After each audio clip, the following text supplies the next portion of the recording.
Namu wajabati jamana kunnafoni de maananen b'a kɔnɔ a nka a bɛ sɛbɛn tubabukan na a fɔra anw ye tubabukan y'an k'o bamayɛlɛma ka kɛ bamanankan ye wajabati ni kilisi dir'i ma bamanankan na n'i y'a fɔ kan wɛrɛ la kilisi bi tiɲɛ wajabati k'a dɔn nɛgɛw kɛrɛfɛ bi min ye maamuso surunin ye a bolo dalen bɛ nɛgɛw kan e ne fila tɛnkunnen bɛ ɲɔgɔn na kunnafoni di sɛbɛkɔrɔ bɔlen bɛ ni maamutu ye yamaruya di an b'an jɔ a kunnafoni na kaka feerefɛnw lakodɔn karamɔgɔ de b'a dun naam nɔnɔ cogo bɛ di wajibate ne bɛ n bolo kari ka don ne bɔ ni sɛbɛn ye sɛbɛn min n'u k'a ma le hogon a boliko siɲɛ 254 maa min y'a sɛbɛn a to a de ko Amidu Togo dɔngɛnɛkɛ i k'a dɔn a ko n'i ko bozomuso bɛɛ lajɛlen ka jɛgɛfa jira dɔ ta na kɛ tobiya ye wajibate i k'a dɔn wulikajɔ ni cɛsiri jamana kɔnɔ min ye politiki bunakun ye a ɲaaminen don bi a fɔ k'a fɔ k'a to ten wajibate ka sabu kɛ min ye min ni politiki kɛli ka kan min n'a kɛli yɛrɛ man kan bɛɛ lajɛlen de kɔni bara k'i nin don politiki la wajibate i k'a dɔn i bɛ min dɔn i k'o kɛ ni maa min ye mɔri ye i ka mɔriya kɛ i k'i ka wajulu kɛ n'i y'o bunako bila k'a fɔ i bɛ taa don politiki la a bɛ dabiri da la wajibate k'a dɔn jɛrɛjɛkulu min n'u k'a ma MPG faso yelen Imam Umaru Jara baro kolonigi bilama wajibate k'a dɔn a segilen misiri kɔnɔ maa yɛrɛ t'o fɔ a ye koyi sabula maa bɛɛ lajɛlen bɔra a nɔfɛ k'a to a kelen na a ko MPG faso yelen wajibate k'a dɔn awa ngabafura wajibate a ɲimini ka di badeni dan a ka bɔ a dama a k'i k'a dɔn a ka comité stratégique min ye M5RFP wajibate k'a dɔn ale yɛrɛ kɔni kabini a ye ministeriya in nɛnɛ i k'a dɔn n'a bɔra a la a kɛra ɲɛna ko diɲɛ wulila wajibate sabula haraba a kan ka min fɔ a man ka min gɛlɛ a donnen b'o la wajibate i k'a dɔn tɔn min ni a yɛrɛ kun y'o sigi wajibate o la disibaw o ni maa caman de wala sɛmɛtɔ kɔnɔ k'olu taara k'a to sabula olu m'a dɔn nin ye olu m'a faamu a bara ka min kɛ wajibate k'a dɔn olu t'a dɔn k'a fɔ min kɔni y'a sɔrɔ k'a sababu kɛ u bɛna min ka tɔn sigili la wajibate k'a dɔn o kɛwale taara ka kɛ a ko n'i y'a ta k'a lajɛ min ye tɔn yɛrɛ ye komini 5nan musow ka ɲɛmaaba madamba Fanta Jalo wajibate k'a dɔn n'a ka danga bureau national yɛrɛ la n'o ye awa docteur Safura Berté wajibate olu y'u kɔ dɔ t'o na u y'a haramu jama min dugura olu nɔfɛ wajibate k'a dɔn Umaru yɛrɛ tora kelen na a ko fɔ tan ka sababu kɛ mun ye u ye kɔlɔsili kɛ u ka tɔn bɛnkan sɛbɛn min b'u ni ɲɔgɔn cɛ n'o ye a sariyaw ye article 7 8 9 15 article 4 43 44 45 48 fo 52 wajibate n'u b'u ka statut a n'u ka règlement ko fɔ min kɔni ye gɛlɛya caman ye i k'a dɔn ɲɛmaa yɛrɛ de y'o ta a ko sabula olu bɛna min ka jamana jɔ don jamana ɲɛtaa don wajibate k'a dɔn M5RP i k'a dɔn kun b'o de kɔnɔ ma min ni kɛlɛ kɛra janjo nana jaw la wajibate k'a dɔn u y'u yɔrɔ k'u dama ta parti sigi nka parti min sigira n'o ye MPG faso yelen u kun y'a fɔ de u bi jamana dɛmɛ ka jamana dɛmɛ wajibate k'a dɔn jamana baaraw k'o ta bala jamana ka wulikajɔ k'o ta bala M5RP tɛmɛnen kɔfɛ ni parti sigira k'a n'o baara kɛ wajibate k'a dɔn o baara kutumu a n'o wulikajɔ i k'a dɔn e ye kɔlɔsi ni disa bila wajibate ka costume ni cravate ta ka politiki baara daminɛ ni o kɛra sababu ye f'i kɛra minisiri ye o nɛnɛni minisiri y'a nɛnɛni wajibate a bɔlen a la min kɛ a ko yan dɛ a nana wulikajɔ bolo da sa wajibate parti ma fɔn fɔ gɛlɛya la a nana wulikajɔ bolo da maa min ni maa min man ka kɛlɛ wajibate a nana nin bɛɛ lajɛlen de kɛlɛ sa jɔyɔrɔ in dɔrɔn de nɔfɛta don n'o tɛ parti bɛnnen don min kan a m'o kɛ a ko n'i ye wulikajɔw lajɛ min ye ayiwa banba ye yɛrɛ ɲininka min kɔni ye nin ko ninnu ye min ye Dr Shogel ko kala Mayiga min kɛra sababu ye wajibate k'a dɔn k'i dɛmɛ ka yɛlɛ sanfɛ i kana politiki jadɔn i ka faamaya jadɔn e ma bila maa wɛrɛ la f'i ɲɛba u m'o faamu o tɛmɛnen kɔfɛ Bɔjabate k'a dɔn a nana wuli ka dɔ wɛrɛ boloda ka ɲɛsin o jɛɲɔgɔn dɔ ma ko in man jugu diɲɛna i ni maa ka jɛ ka laban k'a fɔ i bɛna o kɛlɛ Bɔjabate olu ma se k'o faamu abada a ko min ye Kadɛri Mayiga ye o kɛlɛli fo ka t'o don kaso la Bɔjabate k'a dɔn a y'a ka ko goya olu ye olu minnu kun b'a nɔfɛ Bɔjabate wa bɔra nɔfɛ olu de y'a ta k'a yanga Bɔjabate k'a dɔn politiki bunakun kan n'o tɛ Bɔjabate kuma min taamaw ni wulikajɔw ni ŋaniyaw bi jira ale kun ye i k'a dɔn boulevard de l'indépendance alimami de ye Bɔjabate k'i foori ka bɔ boulevard alimamiya la ka na kɛ ministre ye e k'a fɔ k'e t'i jɛw kɔ limaniya dɔgɔyara Bɔjabate a ye bɛɛ lajɛlen kɛlɛ i k'a dɔn Choguel kɔni tɛ a b'o buruja cogo min a b'o sɛbɛkɔrɔ kɛlɛ min ye Abdelkadɛri ye a n'o min ye gundo kɛ ka kɛlɛw ni taamaw kɛ ɲɔgɔn fɛ ka laban ka t'o don fo kaso la a ka tɔndenw ko o tuma olu y'a haramu bi u y'a haramu sini i k'a dɔn min da ka da la i k'a dɔn alimamiya i k'a dɔn a bonya b'o de la a ka segin o la politiki t'a ka fɛn ye a k'o to yen nin kun ye sɛbɛn ye an ye min zalo ka bɔ le démocratie kɔnɔ a ka bi bɔli la soir de Bamako la Laya Jara karamɔgɔ Daba Tunkara ni y'ale ka sɛbɛnni ye Laya ko mun Laya ko a ko jamana ɲɛmaaw ye parti politique ka lajɛw gulo karamɔgɔ Daba Tunkara i b'a ye k'a fɔ hali bi ko in a tɔ bɛ ka gɛrɛntɛ ka taa fɛ sɛbɛnnikɛla ko min ye jamana gouvernement kɛlen ka laseli kɛ k'a yira k'a fɔ politique baarakɛbaw karamɔgɔ Daba Tunkara u kana ye politique baara la nin waati kɔnɔ jamana ko don bɛɛ lajɛlen kɔni ka to i ka bɛrɛ la yanni waatiw bɛ tɛmɛ o tuma ni kɛnɛ fɔrana ka jɛ ni ka jamana kɛ jamana marabago sago ye karamɔgɔ Daba Tunkara ko sira bɛ labilaw ye u b'u ka baara kɔrɔlen kɛ sɛbɛnnikɛla ko a ko min ye parti politique caman bɛ yen olu kɔni ma se ka bɛn nin ko in na bada min kɔni ye diɲɛ ma don o don ye karamɔgɔ Daba Tunkara dɔ bɛ bɔ ni ka kuma dɔ lase walima u bɛ ɲɔgɔn ye fan dɔ fɛ o tuma a kɛra u ka siège walima a kɛra dɔ ka sokɔnɔna ye sɛbɛnnikɛla ko jateminɛw y'a yira k'a fɔ sariyakanw bɛ fɛ ka sɔsɔ nin ko in na sabu jamana ɲɛmɔgɔw mana sariya mun ta karamɔgɔ Daba Tunkara maa si tɛ sariya sanfɛ bɛɛ lajɛlen kan k'o bato kunnafoniw y'a yira min ye Laya Jara ye a ko nin waati laban kɔnɔna la min y'an ka fanga tigilamɔgɔ dɔw bɛ n'o ye polisiw ye ka taa bila sɔrɔsiw la karamɔgɔ Daba Tunkara a na kɛ ni maa caman kɔni labɛnnen bɛ maa minnu bɛna civil fini don ni ka munumunu sa olu boloda parti politique jabala la n'o ka siège ka taa lajɛ ni lajɛw bɛ ka boloda RPM ka siège filɛ nin ye Korofina k'a dulon k'a nɔrɔ BDM na n'u t'a yɔrɔ dɔn a fɔlen filɛ u ye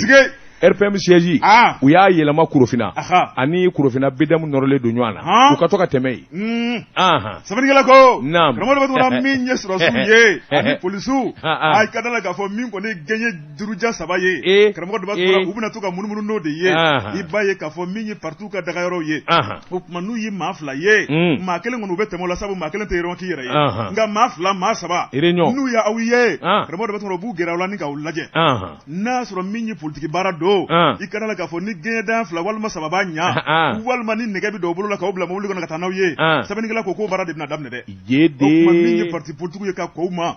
o tuma janto yɛrɛ la kɔrɔcogo ka di karamɔgɔ Daba Tunkara jamana ɲɛmɔgɔ ka sariya maa si de man k'a kan sɔsɔ min kɔni ye jamana ka basigi ye o kan ka kan bɛɛ lajɛlen ka minɛn ko ye o tuma min ye don n'a nataw ye o tuma maa bɛ se k'a fɔ sa ko baara yɛrɛ daminɛna ka ban o tuma jɔn de bɛna u kan sɔsɔ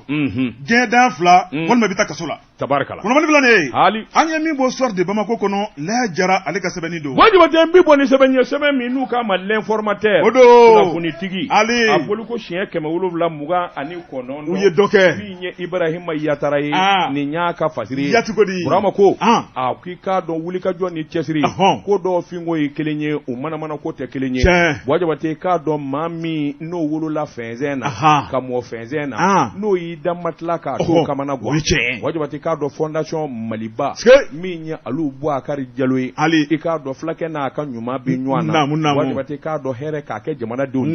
ni politiki maa bɛɛ lajɛlen tun b'a k'ale ta in kɛcogo ye sisan b'a sɔrɔ Mali lafiyara Bɔjabate k'a dɔn ale tɛ politiki la a bɛ ɲumanya de kan k'a ɲɛɲini ka hɛrɛ ta ka badenw ani jamanadenw sɛgɛrɛ Bɔjabate a ko wulikajɔ la nin duwakun furanjɛ in na min ye Kucalakaw ye ka yen sɛgɛrɛ muso caman de ye Bɔjabate muso 200 ani muso 20 olu ka dɛmɛ ka baara baara ɲɛ jiru la u ka se ka sɔrɔ kɛ min b'a to u ka denbaya ni bi hinɛ wajibata a fɔra tan ni ala y'i sɔn i ka mɔɔw sɔn i ka hinɛ min ye alu Boubacar Diallo ye wajibata i k'a dɔn Kucala la safinɛ kura minnu ni o ye tubabu safinɛw dilali o de javel wajibata ka taa se ayiwa fɛnjiw ma minnu bɛ nɔgɔ salo ka bɔ yen wajibata i k'a dɔn nin bɛ sɔrɔba de ko fɔ maa minnu n'u degera baara la wajibata u bɛ kɛ sababu ye k'a caman den dilan min ye feere ka se k'o kɛ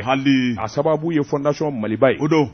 Fondation Maliba alu Boubacar Diallo de b'a kɔfɛ a ko wari min donna nin na $400,000 sefa wari wajibata k'a dɔn Awa Kucala musow wajibata k'a dɔn nin kɔni ye vis-à-vis de Kinshasa ye a ko wulikajɔ ni jateminɛ musow kɔni nisɔndiyara k'u fara ɲɔgɔn kan u bɛ se ka nin baara ninnu dege ni ka k'a feereba ye jamana fanda 4 bɛɛ lajɛlen la wajibata k'a dɔn o baaraw de bolodara furukɛw na dɛmɛ wajibata k'a dɔn denw na tɔpɔtɔ wajibata u na kabilaw dɛmɛ u n'u ka dugu dɛmɛ wajibata k'a dɔn dɛmɛ caman mana ɲɔgɔn sɔrɔ o de bɛ tugu ɲɔgɔn na k'o kɛ janya ye min bɛ se k'a to jamanaden bɛɛ lajɛlen bɛ nafa sɔrɔ a ko nin dana ye min ye alu Boubacar Diallo ye nin t'a siɲɛ fɔlɔ ye nin na koyi wajibata k'a dɔn kabini maa caman t'a dɔn ɲumanya ye min ye alu Boubacar Diallo a b'i sɛbɛn kɔrɔsɔn wajibata ka sababu kɛ mun ye min ye hɛrɛ ye ɲumanya k'a ta ka maa sɛgɛrɛ maa minnu mago b'a la Mali yɔrɔ jumɛn in bɛ yen k'a yɔrɔ ka jan walima k'a dugu ka dɔgɔ alu Boubacar Diallo i k'a dɔn a m'a sogo doni ka taa kɛnɛ min kan ni ka ɲuman ta k'olu sɛgɛrɛ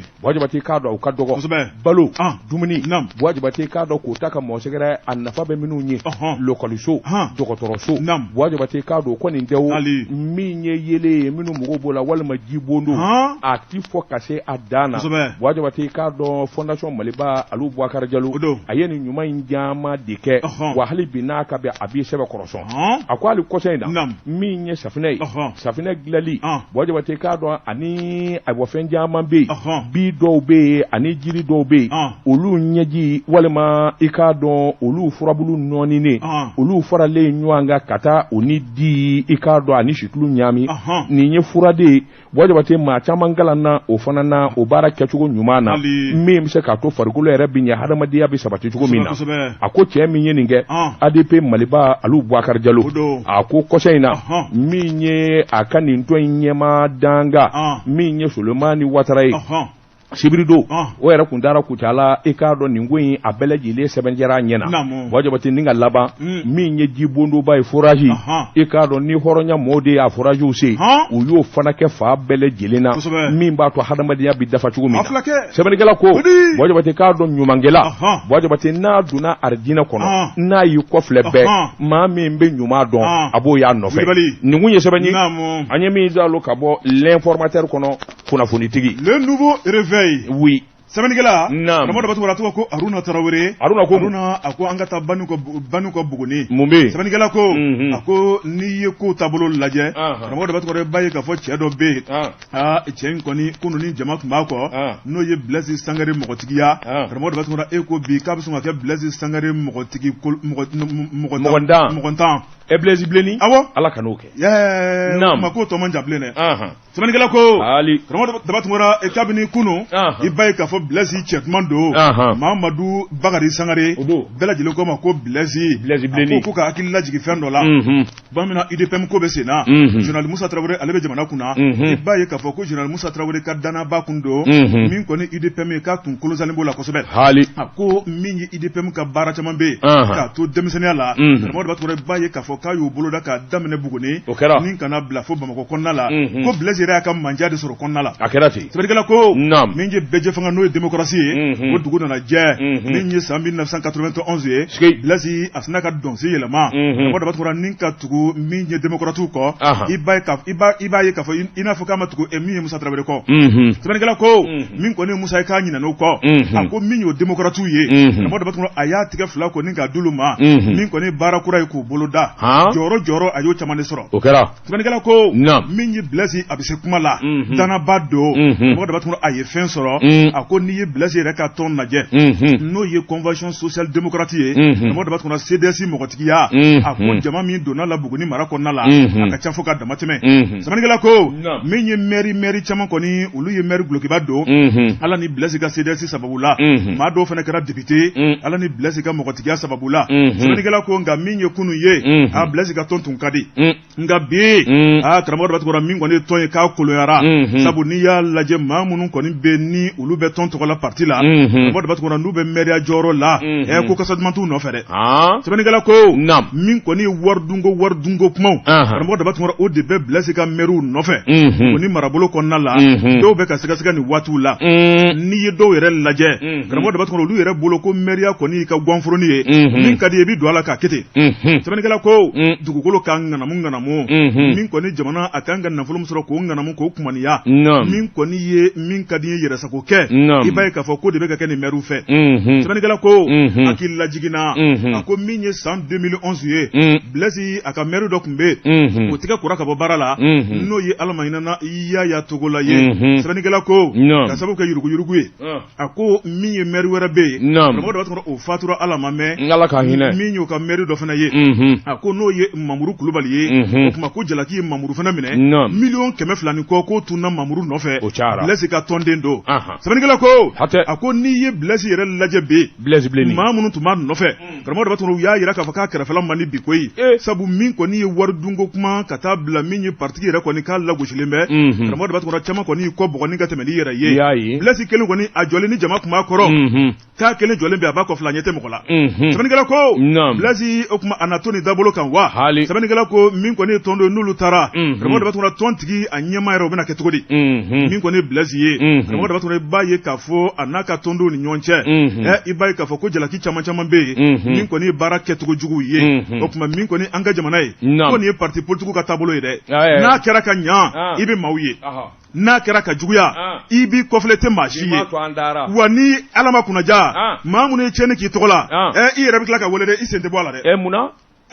e de ka maaw don joona n'u ye tiɲɛni kɛ n'u minɛna i yɛrɛ bɛ tila ka wele k'i ɲininka dɛ kunnafoni filan nin ye an ye min bɔ le nouveau réveil kɔnɔ u ka bi sɛbɛnni don Jɛka pub k'a ka feerefɛnw lakodɔn Jɛka pub k'a ka feerefɛnw lakodɔn nɛgɛ kanɲɛ 12 sera Bamako k'a fɔ jiginɛw ka bonyamasegi bɛ aw ye Jɛka pub karamɔgɔ dɔ bɛ tugura mbala tɔgɔ bɛ di Boy Jabate ne bɛ n bolo kari ka don bi kɔni sɛbɛn ye sɛbɛn min n'u k'a ma le hogon o don Hamidu Togo dɔngɔnɔkɛ nin y'a ka sɛbɛn ye sɛbɛn fura nin y'a boli ko siɲɛ 250 ani 4 Boy Jabate cɛbakɔrɔ teliyabaatɔ ka tiɲɛni kɛ o de ka fisa i sumaya baatɔ ye Boy Jabate i k'a dɔn jamana kiiri bulon min ye welewele da ye ani wulikajɔ jamana kiiritigɛlaw u b'u ka baara dɔn u b'ara ka wulikajɔ minnu bolo da a dɔnnen bɛɛ Boy Jabate k'a dɔn nka sumaya bi ne ka don ko dɔw la mɔɔ b'u yɛrɛ ɲininka yalima nin mangana minnu jaaman minɛnen bɛ ka don kasobo kɔnɔ hali bi n'a ka bi o dan bɛ kiiri ma kɛ Boy Jabate ɲɛfɔli ma kɛ yalima mun bɛ yen Bakari Togola Madame Philippe Boire Adama Sangare Colonel Kasimu Goita Colonel Mamuru Togo Kalilu Doumbia min ye généraux ye Musa Bemba Keita Salifu Traoré i k'a dɔn Sulemani Bemba Musafa Darabo ka taa se i k'a dɔn Jugaramɛkɛ ma Yusufu Bacili Boy Jabate nin fɔn filɛ i k'a dɔn jalaki dɔw de fɔlen don jamana kiiritigɛlaw fɛ min kɔni n'u y'a sɛgɛsɛgɛ k'a ɲɛdɔn Boy Jabate a k'i k'a dɔn tiɲɛ don a dɔw bɛ ne ka san 3 san 2 bɔ u bɛ kaso la kiiri ma kɛ sɛbɛnnikɛla ko Boy Jabate jamana in kasuladen ka ca a ko kɔsa in na jamanakuntigi maa 298 a ye yafa ta k'olu sɛgɛrɛ u ka bɔ kaso la ka t'u kaso Boy Jabate k'a dɔn Colonel Asimu Goita a dɔnnen don min ye maa don min bi makari min bɛ hinɛ ayiwa i k'a dɔn jamana kanu bi cɛ in na kosɛbɛ o dɔnnen don Boy Jabate nka n'i y'a ta k'a lajɛ maa kalaninbaw ani maa lakodɔnnen caman fana bɛ yen minnu kɔni dan bɛ kasoba kɔnɔ kɔnɔ Bwajabate o kelen de min dɔgɔ yera maa 298 na sɛbɛnnikɛla ko yalima mun don yalima ayiwa gɛlɛya talen bɛ k'u sɛgɛrɛ k'u juma in na u ka kiiri ma kɛ yalima sɛgɛsɛgɛli ma bandi wa yalima hali bi n'a ka bi jalaki tɔw ma sinsin a ko n'u y'u ta ka lajɛ u ka ca musokɔrɔba dɔ b'u cɛla madame Buare Fili Sisɔgɔ Fili kɔni a ye dɔ kɛ kaso la sa Bwajabate k'a dɔn a yɛrɛ ye jamana in faamaya kɛ sabula ministre de l'économie et des finances a y'o kɛ i k'a dɔn min ye Ibrahim Boubacar Keita tile nga a minɛna fɛn min na Bwajabate k'a dɔn a wakɛbaa kɔ min na o de ye jamanakuntigi kɔrɔ o ye avion belebele dɔ sa ka yaala o kɔnɔ Bwajabate a dɔw fana wari kasabiba dɔ tununa i k'a dɔn sɔrɔsiw ka minɛnzango la Bwajabate k'a dɔn ɲɛma sɔrɔ a warikow la o sɛgɛsɛgɛli de kɛra sababu ye Fili yɛrɛ ka taa kasobo la a dan bɛ kaso la hali n'o y'a sɔrɔ a ye kulekan bɔ siɲɛ caman k'a fɔ ale a jɛlen don ale ma fɛn da Bwajabate k'a dɔn ka kiiri kɛ kiiri ma kɛ k'a dɔn a ɲɛna dɔn ngo n'a ta bɛɛ Bwajabate a b'i bolo la i k'a dɔn kiiritigɛlaw ma kala don ɲin na fɔlɔ k'a sababu ka bɛn n'a ye n'o y'i bɔ yen ɲɛnakaw ka Bakari Togola Bakari Togola i k'a dɔn min ye Assemblée permanente des chambres d'agriculture APCAM ala k'an kisi a bɔnɛ ma sabula kuma ɲini ka maa yɛrɛ da don kuma na Bwajabate a k'i k'a dɔn APCAM o wuli ka jɔ n'o cɛsiri ka taa se ayiwa min ye Union des sociétés coopératives de coton culteur Bwajabate k'a dɔn nin bɛɛ lajɛlen bɛ sɛnɛkɛlaw ka jɛrɛjɛkulu ko fɔ sɛbɛnnikɛla ko sɔmin kɛra Bakari fana na a n'a jɛɲɔgɔnw k'a fɔ sɛfɛ wari miliyari 10 o de ɲɛma tununnen don ɲɛma sɔrɔ o fana na hali n'o y'a sɔrɔ kiiri kunfɔlɔ kɔni kun ye Bakari Togola sɛbɛkɔrɔ jɛya Bwajabate kun y'a bila yɛrɛ a kun taara a kaso an ye dunu ni bala fɔ nka ministre min bɛ kiiri kunna o kamana gwana nin ɲana ko ba k'a fɔ ko labanna nin jogo in na Bwajabate o kɔni y'a ɲini min ye Bakari Togola ko ye segin ka kɛ sɛgɛsɛgɛliw kan o de kɛra sababu ye a ka segin ka taa kaso moba la Bwajabate k'a dɔn an yuru dɔgɔni Adama min n'a ka ko bɛ Ala bolo a tɛ maa bolo Adama Sangare Bwajabate k'a dɔn nin kamalen Bwajabate k'a dɔn a ko jari ye saw a ko gare ye o Bwajabate k'a dɔn baninkokaw ka nin den a ye lɔkɔli de kɛ Segu a kɔrɔmuso fa kelen ba kelen ne n'o de sigira banga sɔgɔmada kelen n y'a dɔn Bwajabate k'a dɔn n y'a sɛbɛkɔrɔ dɔn Adama Bwajabate k'a dɔn jamana in kɔnɔ yan k'a fɔ maire bɛna tuguni min bɛ sanga sɔrɔ walima ka tɔgɔ sɔrɔ ka Adama bɔ a bɛ gɛlɛya Bwajabate k'a dɔn Amadu Tumani Ture waati Adama sandani jamana fandan naani bɛɛ lajɛlen la Bwajabate nka Adama min ye latigɛw ni daka ye o m'o bali ka kɔ a la a minɛna siɲɛ caman ka kaso kɛ Bwajabate k'a dɔn a walakala ni k'a bɔ kaso la nka sen in da Bwajabate u ko aéroport fanfɛlaw la dugukolo minnu kibaruya bɛ yen a minɛkun y'o ye Bwajabate a bɛ kaso la a ma wele hali bi ka kiiri kɛ yalima mun ni mun de bɛ Adama nɔfɛ yalima sariyatigiw bara ka mun kɔnɔ n'o y'i bɔ yen Bwajabate k'a dɔn directeur sécurité d'État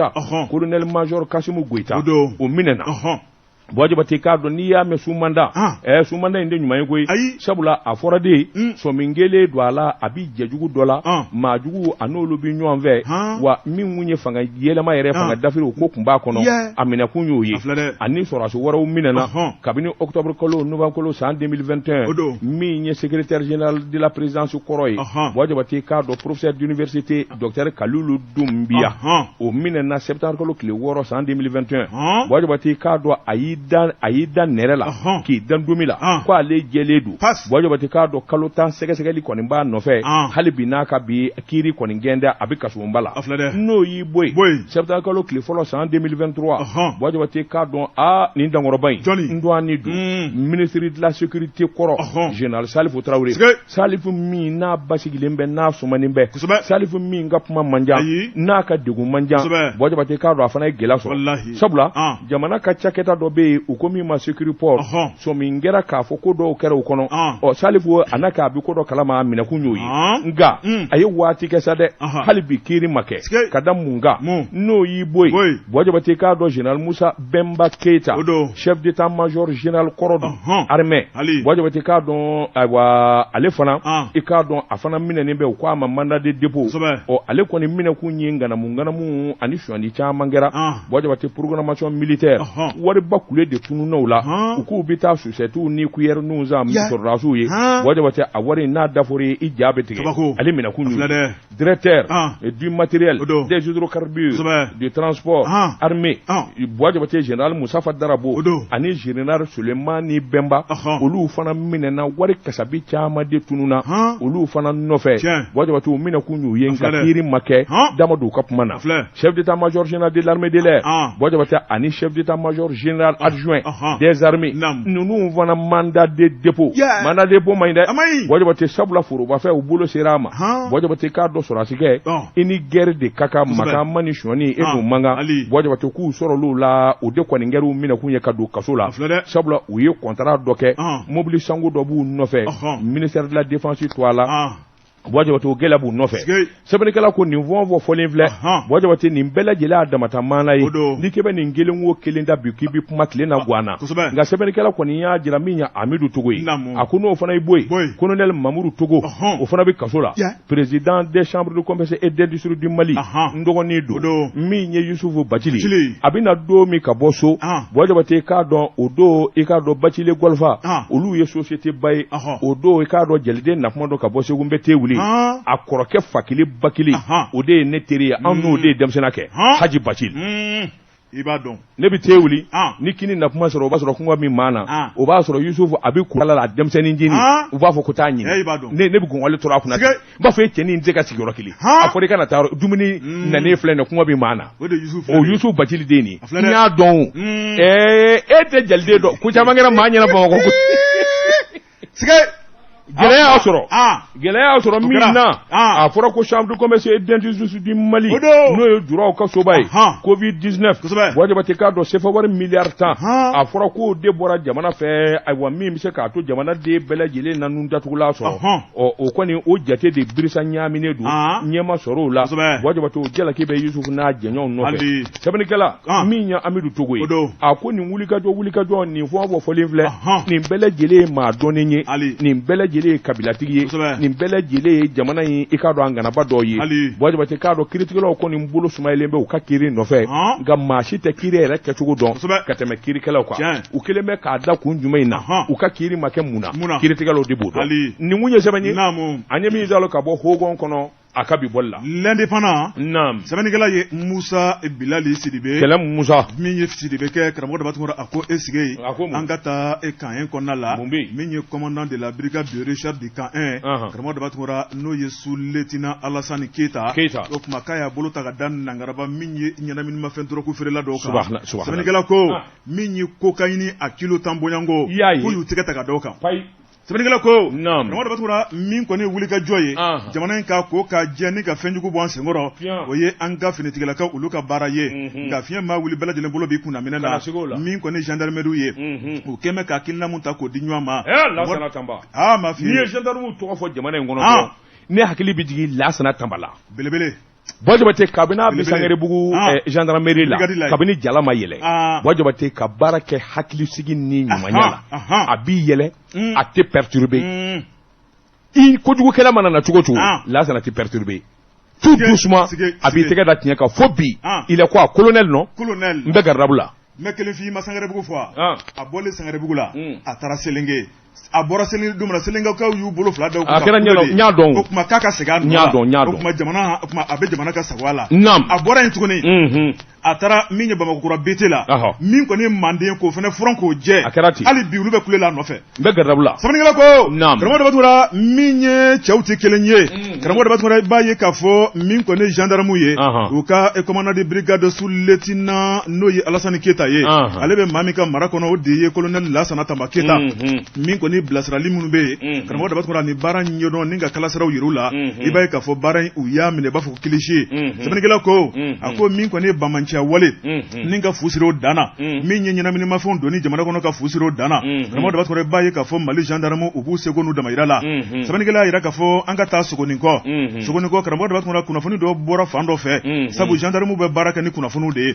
min kɔni groupe dɔ bɛ yen n'o ye dunanw ye an ka jamana in kɔnɔ ko baara fila t'ulu la ni ka cocaïne cocaïne fara ɲɔgɔn kan ni ka bɔ n'a ye ka taa feere jamana wɛrɛ la sɛbɛnnikɛla ko min ye Lansana Tamakele ka kibaruya mɛn karamɔgɔ Dabatuma a ye hakilina ta ni ka sira di a ka sous-lieutenant ma n'o ye commandant brigade de recherche ye karamɔgɔ Dabatuma o ka nin ko in lajɛ min kɔni zɔlen u y'o da k'a sɛgɛsɛgɛ karamɔgɔ Dabatuma min kɔni ye tile damadɔ ye a ma ɲa min kɔ sibiri tɛmɛnen n'o bɛnna avril kalo tile 20 ma u sinna ka t'u bolo da maa 4 kan ŋami sɛbɛnnikɛla ko maa 4 minnu bolo taara k'a da u kan muso 2 k'ale ni cɛ 2 ye nka n'i y'u maa 4 bɛɛ lajɛ malidenw tɛ ninnu nakun tɛ dɔwɛrɛ o de ye dɔrɔgu ko ye an ka jamana in kɔnɔ sɛbɛnnikɛla ko a ko min ye dɔrɔgu in ye karamɔgɔ Dabatuma sinna ka fuyefuyew kɛ ka fɛnw lajɛ k'a dayɛlɛ k'a datugu min kɔni ye cocaïne kilo 10 bɔɲɔnko u sinna ka t'o ye ten cocaïne ale ye mugujɛ de a fitinin n'i y'a sama dɔrɔn i bɛ tile 15 de kɛ effet b'i nɔfɛ anw da ale ma bɔ anw tile la o anw bɔlen kɔ a la de cocaïne ninnu na anw ta kun ye jumɛn ye anw kun bɛ binjalan ye ko ni kun t'a kisɛ fara kan dɛ ayi dɔw ta kun y'a bulu ye dɔw ta y'a kisɛ ye binjalan in kɔni Jalide kun b'o dasi dɛrɛ nka n'i y'a mɛn a kun bɛ kɛ cogo di dɛ non n k'ale b'i science de c'est à dire que wa n bɛ min f'i ye drogue ko la c'est à dire que anw bɛ se ka fɛn caman parce que maa c'est à dire n tɛmɛna sira caman fɛ binjala c'est à dire a faama yɔrɔ ye min ye ale bɛ maa ka réflexion de ralentir c'est à dire i ka réflexion ni i ka hakilina ale b'o ralentir an bɛ planète min kan i bɛ se ka bɔ planète kan pewu e bɛ yɔrɔ min non o b'a sɔrɔ ne ma se yen o b'a sɔrɔ ne e m'a mu da ko ka science ya c'est à dire ça ralentit la réflexion donc kunkolo bɛɛ bɛ ɲami o ye taamasiyɛn kelen ye bon Jabate n'i ye denmisɛnw ye n'i taara denmisɛn groupe la walima grand groupe la généralement n'i y'a ye le plus gentil a tɛ kɔrɔtɔ a tɛ dimi a bɛ jouer min c'est-à-dire ils sont tellement gentils. Non, ou ti mangan fait. Pas du soir. Très gentil. Ni kiba ali tesele to gringa takadima. Ah, aba takadima. Atifa bina. Nya don. Umami. Nam. Iba don. Sɛbɛnnikɛla ko. Ali. N'o ye Musa Bilali Sidibe. Bilali. Karamɔgɔ Dabatuma a ko min kɔni ye sous-lieutenant ye. Ale kɔni n'a ka cɛ don karamɔgɔ Dabatuma kɛlen ka bolo ta ka da u kan. I b'a ye k'a fɔ u ye jɔnko Ala fɔ. Nka n'i y'a lajɛ a bɛ komi dɔrɔn tɛ sabu ninnu ye dunan ye. Ni maliden jumɛn da bɛ file kelen na. Karamɔgɔ Dabatuma olu kɔni ma sɔrɔ nin waati la min kɔni ɲininkali busamisɛn bɛ ka ta ka gaw la u y'a jira k'a fɔ nin tulu siɲɛ fɔlɔ ye o tuma min ye nin cocaïne ye u bɛ taa feere jamana jumɛn na k'u da don ko Mali dafɛ dugu dɔ kɔni bɛ yen ni olu de ka baara u bɛna ta Mali kɔnɔ ka n'a ye jamana kɔfɛlenw na sɛnɛgalɛla ko a ko ala ma mɛn a ko n'i y'a lajɛ min ye sɛnɛgalikaw ye karamɔgɔ Dabatuma olu kɔni ye bolo ta ka da cocaïne dɔ kan min bɔra Mali kɔnɔ ni ka taa Sɛnɛgali a ko nandu man cogo dɔn karamɔgɔ Dabatuma an ka jamana in a bɛ ka kɛ cocaïne kolokolo yɔrɔ ye dɛ maa minnu bɛ ka cocaïne baaraw kɛ jɔn de don karamɔgɔ Dabatuma cocaïne yɛrɛ bɛ se Mali kɔnɔ cogo di walima a dilanminɛ dɔ de bɛ Mali kɔnɔ wa o ɲininkali to min bɛ yen nka siga kɔni tɛ min na min ye cocaïne dilanna ye wo a feerela wo maa ma da b'a janfa jugu kɔnɔ karamɔgɔ Dabatuma n'i bolo taara k'a da nin fɛn fɛn kan e na t'i ta ɲɛfɔ kiiritigɛlamɔgɔw ye Lansana Tamaketa n'a ka jama o tuma ko kɛ b'u kɔ dɛ tabarikala an b'a f'u ye sa ko bravo u ye tiɲɛnikɛlaw minɛ ka bɔ jama cɛ la a ɲɛna kunnafoni filɛ nin ye an ye min bɔ l'indépendant kɔnɔ u ka bi sɛbɛnni don Jabate ne bɛ n bolo kari ka don n bi bɔ ni sɛbɛn ye sɛbɛn min n'u k'a ma la rédaction du Mali sɛbɛn bɔra nin y'a bolo ko siɲɛ 61 Seydou Diallo fulakɛ nin y'a ka sɛbɛn ye Jabate k'a dɔn dibila o lakari ye tandɛgɛ ma ye Jabate an ka ministre min n'a bɛ sɛnɛ kunna sɛbɛnnikɛla n'o ye Seydou Diallo ye a ko nin ministre in kɔrɔya y'a ɲɛdɔn de Jabate k'a dɔn ale bɛ haraba la jamanakuntigi Asimu Goyita y'a wele de ni ka ci bila ma k'a sababu kɛ Asimu ɲɛna k'a ye sɛnɛko ɲɛdɔn jamana kanu b'a la Jabate k'a dɔn fan bɛɛ a fɔra de alikama sɛnɛni an ka jamana kɔnɔ Jabate an k'an sɛbɛn kɔrɔ banba ka sabula alikama nafa ka bon Jabate k'a dɔn nafolo kasabi min bi don alikama na ka bɔ jamana kɔ kan a fanga ka bon o sɛnɛni Jabate b'a ye k'a fɔ fangaba b'a la min ye Tumutu jamana ye nka ni maa min ye Tumutu ta i k'a dɔn alikama sɛnɛni yen jamana in na lakana baliya ye mɔgɔw fari fa kosɛbɛ sabula bamanjɛ wale saa kalo 12 o bi kɛ yen Jabate a fɔra de ministre i cira de Jabate ka ministre yɛrɛ tɔgɔ di dɛ ministre de l'agriculture a tɔgɔ Lansina de tɛ ya Lansina wa ma dɔn nin dɔgɔ in dɔ b'a la o Lansina don wa n k'a bɛ bɔ an ka barawuli fanfɛla in na a bɛ bɔ yen o kan ka sɛnɛ dɔn dɛ nin y'anw fa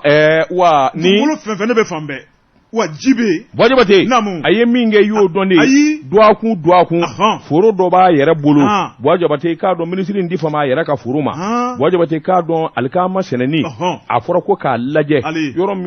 mi no fanga ka bwala sabula mali fa bele jele senaka yoro Bojabate ayere tambe ika do tutiga ayere da mata furu kono alkama yinzene ni ninga bulu da ki dugo nye bela sebeni kala ko alkama seneni kura bulu dale di do mi mbinye alkama shula Bojabate no ye recherche Bojabate sabula wari kasabi badobe jamana kango bo alkama seneni na edundo bo kena mafibi to dugo iyere ka furu kono iyewoye iyere tambe awe ika furu kono nana akuni Burkina Faso ta ka laje Bojabate bai ka fo Mali bi jamana chamanye senakula ani abobalo soroliko nyumana ngabi Burkina Famo keleme ka kuyin walangata ka dugu demission bela jile abwadda douala Bojabate anga ministre ko ngelembe ko de dugu ministre de l'agriculture adugu le do abulo kele ka to do ayere ka furu de kono do akun ayere bi foka digi lai sebani kala ko ni ngoni ngalo ni namara ma tse ko ke jamana ngono ni madon asimu goita ika ministre de l'agriculture ni ma fere tige ni baraka dabali ni fere jugu min dige jamana kama ako bela jele duguledu war dunganga bo alkama seneni na anga jamana kono yalma ale ba fe esperance folo nunu ko nya soro ayera kilenyi wa kasoro ko dugo jamana kasoro ka bonu yewa ningali tombe nga mi ngoni jeledu Bojabate ka do jamana demission nganga shu ku nege ka keseneka sabula ka damne bamako ya Bojabate fo Mali da ji wolanga taledu a bela jele dugukolo yoro do be Bojabate wallahi hale angere ita agaramu keleke sabula senema delika ke ni ya kala doro absin asarti wallahi Mali dugukolo yoro do be wallahi ala na dugukolo kadi ni mena ijole ibi fale ikapuma nje chene je te dis kongo menga Mali bina nga bi ke to wallahi mani bi yere ijole mana me ala na dugukolo katimi c'est-à-dire que tu n'as même pas besoin je te jure mbimbaraka mi vient ngalonde a dugukolo katimi iyere jole ni mena minute duru minute ibi fale ngoy haramude mais bon anga ni de kanga développer Bojabate wallahi ne nga convi kuma ivi abi wati jambo umata sebela Bojabate jamana milliardaire ku wele adumbe ke dondo de c'est-à-dire que 1 million d'hectares ka sedu nantume wele ko dama ba sedu sila alu tumuta maju sempara Solomon Fofana c'est-à-dire que kananya Jawara ko Ibrahima Jawara lebi million de senesa 10,000 hectares ba bolo kai ngo million do an obiduwa million ko ne tababa kono sho ba kono tiga ba kono abede ba kono yara Ibrahima Jawara ko ni akafima sama kafima soza ayra ko ne laba ay ko indabira ayra dala saw kadi bi ko ni Jawara kunu na bi de ben tamata tuni bi mandi hala ala mata sunguro ni mi na kumbo da yo betege bi mandi ebi aw bi dongono mudu moloka ndiso de lawo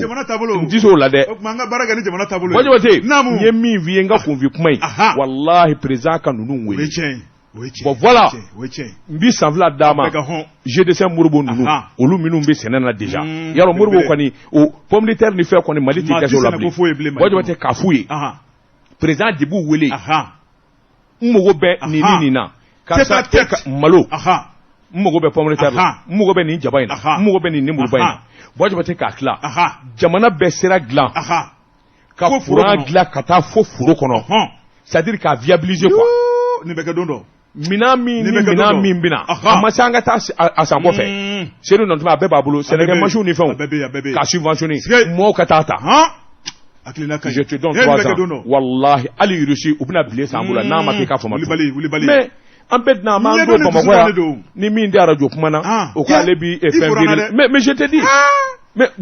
foro kanga yambe bulu je te jure wallahi weche abeka na kesa ni yesa ayira kambulo la maka iba shisa mo ame mo tabara l'envers obikere ndi munye sebanye anye mi za lo kabo aywa Mali rédaction kono akabi bolla amita mamtu fanfe aho anga ijo anga tezara premier obibe Jeka pip kaka firfan la kodon karabo da ngara mbala tuko bedi Bojabate mbi boni sebanye sebemi nuka ma info matin so wadala kuna fodi saba balu sababalo ni y'a ka sɛbɛn ye bɔjabate k'a dɔn bamanya wale y'a cɛ ka jugu nka min ye lakana tigɛnamaw ye olu fana tɛ sɔnna a na bɔjabate k'a dɔn Tombouctou bamanjingana min kun bɛ yen n'a kun kelen bɛ ka kɛɲɛ kɛ Al-Khalifa Awa Sawuri bɔjabate k'a dɔn tɛgɛ dara kan ngami sɛbɛnnikɛla ko bɔjabate k'a dɔn kunnafoni in sɔrɔla sɔrɔsiw ka kunnafoni di sɛbɛn minnu bɛɛ kunnafoni jɛnsɛn Al-Khalifa Sawari bɔjabate k'a dɔn min ye teri ani Achara ni ɲɔgɔn cɛ Tombouctou mara la ni maa fa la jugu in i k'a dɔn u y'a a tɛgɛ k'a u kala ye bɔjabate k'a dɔn Tombouctou ani Gundam ni ɲɔgɔn cɛ nin ye maaw ni tɔɔrɔ ka se hakɛ min ma maa si den kelen t'a dɔn ntɛnɛn dɛmɛnen Diripa ka kunnafoni di la bɔjabate k'a dɔn Jumadon a bɛ kalo tile 12 bamanjingana dɔ fana bɛ yen min dɔ ye ko Ali Seku dɔw k'a ma ko Awajuya Wadi u y'o minɛ dɔgɔ bɔjabate k'a dɔn tɛmɛnen kɔfɛ bamanjingana fana wɛrɛ tun bɛ yen min dɔ ye ko Ahamadi Aga Alhamudu bɔjabate u y'o fana salo ɲɔnɔ o bɛɛ kɛra a bɛ kalo tile 16 tɛmɛnen na bɔjabate k'a dɔn sɔrɔsiw kɔni b'u sɛbɛ kɔrɔsɔn bamanjuw n'u tɛ sɔnna sɔrɔsiw ɲɛ wale don kangara bɔjabate k'u kɔnɔ Diripa ka kunnafoni di la bɔjabate o Jumadon avril kalo tile 19 u ye saloliba dɔ kɛ bɔjabate nin cɛ in kɔni kafirifin don maafala jugu don min ye Al-Khalifa Sawuri bɔjabate k'a dɔn u taara tɔgɔ da u y'u tɛgɛ da kan Duateri ani Achara ni ɲɔgɔn cɛ Tombouctou mara la bɔjabate k'a dɔn nin kunnafoni kɔni sɔrɔlen mɔɔw nisɔndiyara kosɛbɛ sabula nin ye maafalangana baden ye min ye tiɲɛni caman kɛ i k'a dɔn dugudo ni dugu nka sɔrɔsiw kun kelen bɛ k'a nɔbɔ a bɛ waati jan bɔ a n'a jɛɲɔgɔnw bɔjabate i k'a dɔn Colonel Assimi Goïta a bara ka nin wuli ka jɔn ni cɛsiri min kɛ a sara bɛ Ala de bolo a sara tɛ malidenw bolo nin kun ye sɛbɛn ye an ye min bɔ info matin kɔnɔ sɔgɔmada la kunnafoni l'indicateur de renouveau maa min ye sɛbɛnni kɛ karamɔgɔ daba tɔgɔra o ye Idrissa Kone Idrissa a ko min ye bamanci wale hali ni a b'an ka jamana in kɔnɔ min y'an ka finitigilakaw fana b'u sɔn daba tɔgɔra jango fu bɛ se ka sira a ko la sɛbɛnnikɛla ko an ka taa jamana cɛmancɛ bolo la Bandiagara ni Bangasi fura kɔnɔna la karamɔgɔ daba tɔgɔra kabini ni avril kalo tile 16 min kɔni jɔla dɔ kari saba bonyango fɛn ye bamanciw ye u sina ka bali de ka kari ninnu minɛ ni ka don n'u ye tu kɔnɔna la sɛbɛnnikɛla ko nin k'u ta otagiya la sɛbɛnnikɛla ko a ko min ye kalo tile 16 tile 17 tile 18 ye maa 7 la bila ni ka taa so sɛbɛnnikɛla ko maa 7 mɔgɔ daba tɔgɔra olu kɔni taara kuma nka olu ma se k'a dɔn abada min kɔni maa kofɔlɔ ninnu u kun y'u minɛ ka taa n'u ye yɔrɔ kelen mun na sabu a na kɛ n'u kun y'u ɲɛsiri wa u bɛ bila kuma min na u taara n'u ye yɔrɔ la u tɛ se k'u yɛrɛ la ko dɔn yɔrɔ mun na sɛbɛnnikɛla ko a ko min kɔni ye tuba dɔ de bɛ Bangasi ni Bandiagara ni ɲɔgɔn cɛ walima min ye kuluwo fana ka ca yɔrɔ kɔnɔna la a ko kari sabanan kɔnɔ jama maa 100 ni maa 10 karamɔgɔ daba tɔgɔra a bɛɛ lajɛlen b'u bolo maa minnu y'u kanabɔ a ko la o ye min kɔni ye Katibadi Masina u bɛ maa min kofɔ o ye Amadu Kufa ye sɛbɛnnikɛla ko Amadu Kufa fana bɛ tɔnbolo dɔ la n'o ye jeune min ye o tuma o jeune min kɔni o ye communiqué k'a jira k'a fɔ ni maa 100 ni maa 10 o tuma ko b'olu bolo ko walasa u ka hɔrɔnya u ka segin ka t'u ka denbaya kɔnɔna la ko ka sɛfɛ wari miliyari 1 ani ɲari ko k'o d'olu ma i ye ko ninnu kun ye sa ɲɛ b'a la o sɛbɛnnikɛla ko karamɔgɔ daba tɔgɔra u kɛlen ka nin kuma in fɔ Mali armée ma kala dɔ a ɲina ka bɛn n'o ye sabu min kɔni ye Diripa ye ale ma communiqué abada ale kɔni y'a jira k'a fɔ kabini waati jan k'a fɔ ko Mali armée ni Bamanci tɛ négociation kɛ min ɲini maa 100 ni maa 10 ye Mali armée kabini tigɛ dar'u kan don min na armée bɛ wuli ka jɔ la kɛmɛ ka zɔlen da min ye Bangasi ni Bandiagara fura kɔnɔna la karamɔgɔ daba tɔgɔra janko bɛ se k'u wɔgɔbɛ ka b'u tigɛ kɔnɔ sɛbɛnnikɛla ko min y'u somɔw ye u k'u hakili sigi karamɔgɔ daba tɔgɔra sabu bɛɛ kinikini ko la min ye jamana finitigilakaw ye u y'a yira k'a fɔ ni jamanadenw ma lafiya sɔrɔ abada k'olu tɛ n'u sigi k'u bolo 2 da u sen kan o tuma min ye maa 100 ni maa 10 ye karamɔgɔ daba tɔgɔra min ye bamanciw ye n'o ye i b'a ye k'a fɔ Katibadi Masina ale ni jeune min maaw o tuma ko n'u m'a bila a ja la karamɔgɔ daba tɔgɔra k'u b'a bila a goya la min ye nɛgɛbile kalama ye o de bɛna daw tigɛ sisan kunnafoni filani an ye min bɔ indicateur kɔnɔna la a ka bi bɔli don wajibi tɛ min bolo kari ka don n bɛ bɔ ni sɛbɛn ye sɛbɛn min n'u k'a ma nouvelle horizon ɲɛdankura o don Mahamani Ture nin y'a ka sɛbɛn ye Ture ko cogo di wajibi tɛ k'a dɔn kabako tɛ ban jamana in kɔnɔ fiyewu hadamaden wajibi tɛ k'a dɔn a bɛ se min na diɲɛ laban in na maa si den kelen t'a dɔn nin gamalen wajibi tɛ k'i yɛrɛ yɛlɛma ka kɛ muso ye u k'o den ma tubabukan na travesti wajibi tɛ a tɔgɔ de ye ko Bouakari nga a taara tɔgɔ yɛlɛma k'a kɛ Batoma ye san 5 a bɛ nin ko in na maa si den kelen t'a dɔn k'a fɔ ko ayiwa cɛ don sɛbɛnnikɛla ko wajibi tɛ k'a dɔn ayiwa Bouakari o y'a wolo tɔgɔ ye Kamalenkɔrɔ Kwale wajibi tɛ k'a dɔn nka a y'i yɛrɛ ma k'a yɛrɛ kɛ muso ye wajibi tɛ k'a dɔn ayiwa nin kɔni gamalen nin kɔni maa yɛrɛ kɔni t'a dɔn ni maa kɛnɛ yɛrɛ don a tora musoya jugu in de la fo ayiwa kabilenin wɛrɛ ɲɛ de nana bɔ a fɛ sabula a kɛn bɛ ka produit kɛ ka ɲɛdani nugu wajibi tɛ k'a dɔn hali ayiwa sanu ni min bɛ don nun na Hindu ka nun joie nin bɛɛ b'a la a b'a tan ni dɛbɛ la Bouakari wajibi tɛ k'a dɔn a ye mɔɔw taw hakili la a bɛ waati jan bɔ minnu b'a dɔn bila ko tɛ wajibi tɛ k'a dɔn kamalennin kɔni Ala ni musoya yɛrɛ diyara ye a filɛ k'i yɛrɛ yɛlɛma ni k'i yɛrɛ kɛ muso ye wajibi tɛ k'a dɔn a bɛ bɔ dugu min na dugu tɔgɔ de ko Fulacɛ ko Fulacɛ ale bɛ Kulukɔrɔ mara la Bouakari wajibi tɛ k'a dɔn a ye munumunu salo caman kɛ o fanfɛlaw la fo a yɛrɛ kun ye muso ta koyi i k'a dɔn a tor'o de la fo ka den sɔrɔ koyi denmusonin b'a bolo koyi ani nimugutinin kɔni ka boli wajibi tɛ k'a dɔn dangaden a ye denmusonin sɔrɔ sɛbɛnnikɔrɔ k'a tor'o de la a ye ko Fulacɛ a bɔdugu a y'o bila ni ka na sama yanfan in fɛ Bouakari a nanen sa a yɛrɛ yɛlɛma a tɛ dɔwɛrɛ don musofiniw kɔ wajibi tɛ ɲɛdani sanangolo don k'a jɛ tiɲɛtiɲɛni ka tiɲɛ yɛrɛ la ni maa m'a f'i ye wajibi tɛ t'a dɔn abada ko ayiwa ko cɛ don a kɔni bɛ musofiniw don a b'i maquiller k'ale baw bi da wajibi tɛ a ka ko kɛcogo bɛɛ lajɛlen ye musoyako ye san 4 a bi samaya maa si den kelen t'a dɔn k'a fɔ Bouakari ye muso ye a y'i tɔgɔ yɛlɛma k'a kɛ Batoma ye dɔw yɛrɛ b'a wolo kɛ Batos ka na sanga sɔrɔ wajibi tɛ k'a dɔn cɛmisɛnninw bɛ girin a nɔfɛ a yɛrɛ matigɛ koni a kuma cogo ni dangaden kɔni a b'i yɛlɛma cogo dɔn wajibi tɛ a tora nin de la sa fo kamalennin dɔ nana jarab'a la o t'a dɔn fo ko k'a bɛ woro bɔ wajibi tɛ k'a dɔn a n'o kɔni tora ka gɛrɛ ɲɔgɔn na